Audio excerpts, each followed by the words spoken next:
Bismillah, Assalamualaikum warahmatullahi wabarakatuh. Kaifa halukum anak-anak?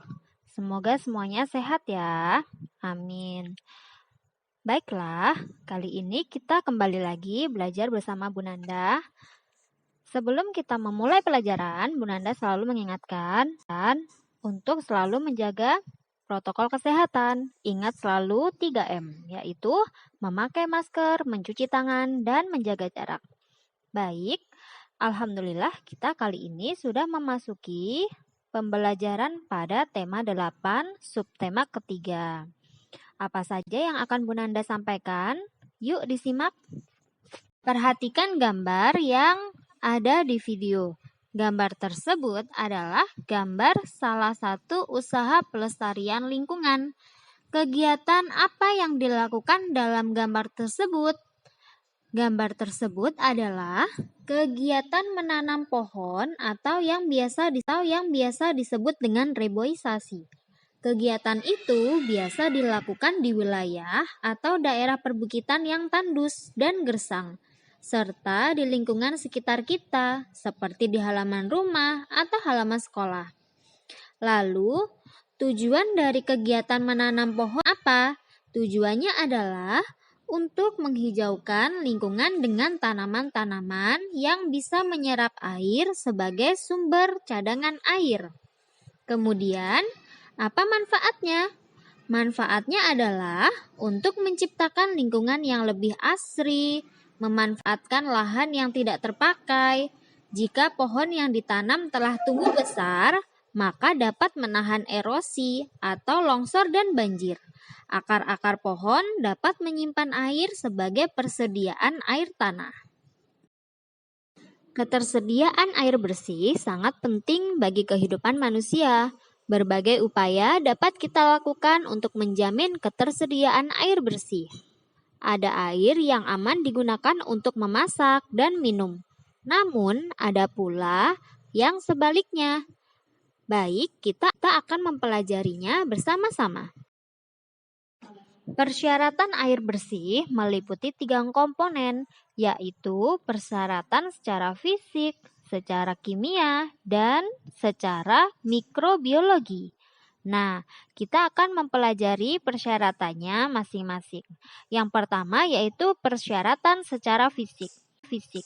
Secara fisik, air yang bersih itu tidak boleh keruh, kemudian tidak berwarna apapun, jadi berwarna jernih. Tidak berwarna ya, tidak putih, tidak coklat, jadi jernih. Kemudian tidak berasa apapun dan tidak berbau apapun.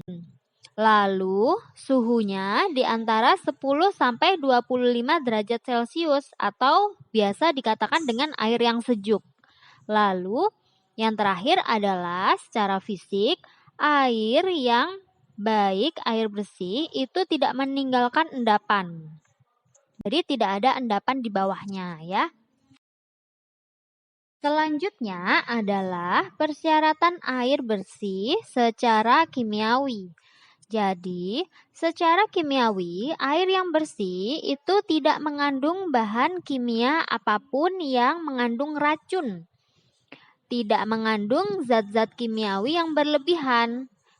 Kemudian cukup yodiumnya dan pH-nya atau derajat keasamannya antara 6,5 sampai 9,2. Dan yang terakhir adalah yang ketiga, persyaratan air bersih secara mikrobiologi. Jadi, secara mikrobiologi, air yang bersih tidak mengandung kuman-kuman penyakit seperti disentri, tipes, dan kolera. Untuk lebih jelasnya, anak-anak bisa membuka bacaan di halaman 100 sampai 101. Di situ ada teks bacaan yang berjudul Air untuk Kebutuhan Sehari-hari. Di situ juga sudah dijelaskan seperti yang Bu Nanda tadi sudah jelaskan. Persyaratan air bersih secara fisik, secara kimia, dan secara mikrobiologi.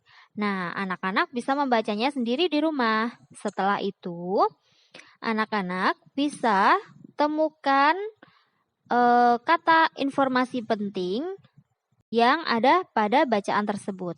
Setelah itu, anak-anak tuliskan dalam bentuk peta pikiran. Seperti biasa ya.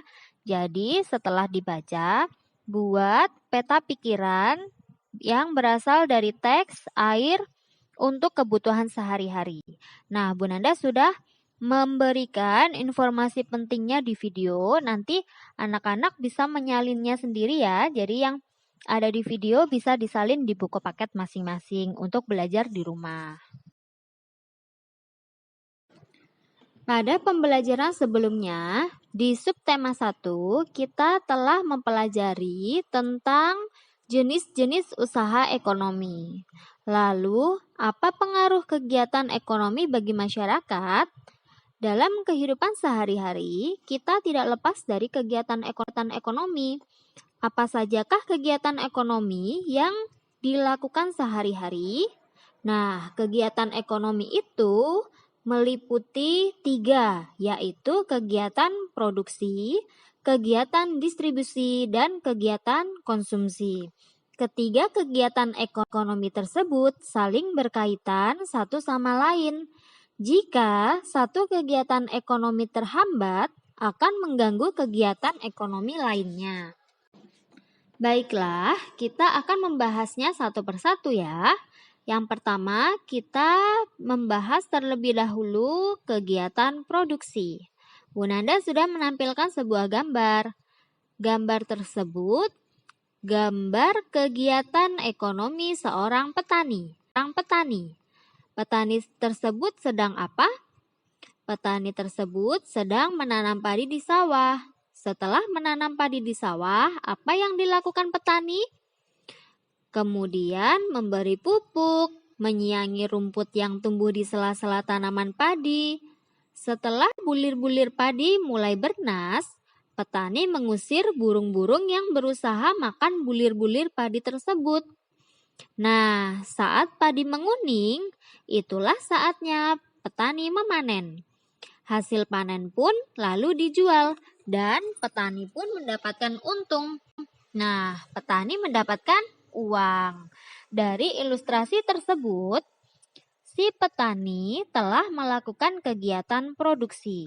Jadi, jika disimpulkan, kegiatan produksi adalah kegiatan yang dikerjakan untuk menambah nilai guna suatu benda atau menciptakan benda baru sehingga lebih bermanfaat dalam memenuhi kebutuhan. Orang yang melakukan kegiatan produksi disebut dengan produsen ya.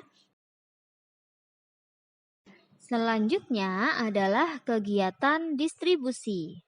Nah, coba Bu Nanda tanya, setiap hari anak-anak makan dan mengenakan pakaian bukan? Bahan makanan dan pakaian dihasilkan di suatu tempat tertentu. Untuk mendatangkan bahan makanan dan pakaian, diperlukan kegiatan penyaluran. Kegiatan inilah yang disebut dengan distribusi. Nah, jadi jika disimpulkan, distribusi adalah kegiatan menyalurkan hasil produksi dari produsen ke konsumen. Jika kegiatannya disebut dengan distribusi, kalau orang yang melakukan kegiatan distribusi disebut dengan distributor ya. Jadi seperti tadi, jika kegiatan menghasilkan itu disebut dengan produksi ya. Kalau orang yang melakukan kegiatan produksi disebut dengan produsen. Dan yang terakhir adalah kegiatan konsumsi. Anak-anak masih ingatkah waktu kita belajar offline, kita belajar di sekolah, ketika bel istirahat berbunyi, waktu kita istirahat, ada anak-anak yang memakan bekal dari rumah. Ada juga yang jajan di kantin. Nah, jajan di kantin dan makan bekal dari rumah termasuk kegiatan konsumsi. Jadi, kegiatan konsumsi adalah kegiatan manusia mengurangi atau menghabiskan nilai guna suatu barang atau jasa untuk memenuhi kebutuhannya. Jika kegiatannya dinamakan dengan konsumsi, jika orang yang melakukan kegiatan konsumsi disebut konsumen. Ingat-ingat ya. Keragaman usaha ekonomi menimbulkan keragaman sosial dalam masyarakat. Lalu, bagaimana sikap kita? Sikap kita menghargai kegiatan usaha ekonomi orang lain dapat dilakukan dengan beberapa cara, seperti menumbuhkan persaingan usaha yang sehat dalam kegiatan perekonomian, menghormati usaha ekonomi orang lain dan tidak iri atas keberhasilannya. Lalu, menjunjung tinggi setiap jenis pekerjaan yang dilakukan orang lain dan meneladani keberhasilan orang lain dengan meniru sikap positif orang tersebut. Baiklah, apa saja yang telah kita pelajari pada pembelajaran kali ini? Tadi kita sudah mempelajari tentang usaha pelestarian lingkungan, kemudian kita belajar tentang syarat-syarat air bersih secara fisik, secara kimiawi, dan secara mikrobiologi. Lalu kita juga belajar tentang pengaruh kegiatan ekonomi terhadap kesejahteraan masyarakat ya. Kita belajar tentang kegiatan produksi, distribusi, dan konsumsi ya. Lalu kita juga belajar bagaimana cara sikap kita yang baik untuk menghargai kegiatan usaha ekonomi orang lain. Baiklah, itu adalah materi yang Bu Nanda sampaikan pada pembelajaran kali ini. Bu Nanda akan memberikan tugas. Nanti silakan anak-anak masuk ke dalam Google Classroom ya. Silakan dikerjakan tugasnya. Dan Bu Nanda mengingatkan, jangan suka menunda pekerjaan ya. Jika ada tugas, langsung dikerjakan agar tidak menumpuk pekerjaannya ya. Baiklah, Bu Nanda akhiri. Wassalamualaikum warahmatullahi wabarakatuh.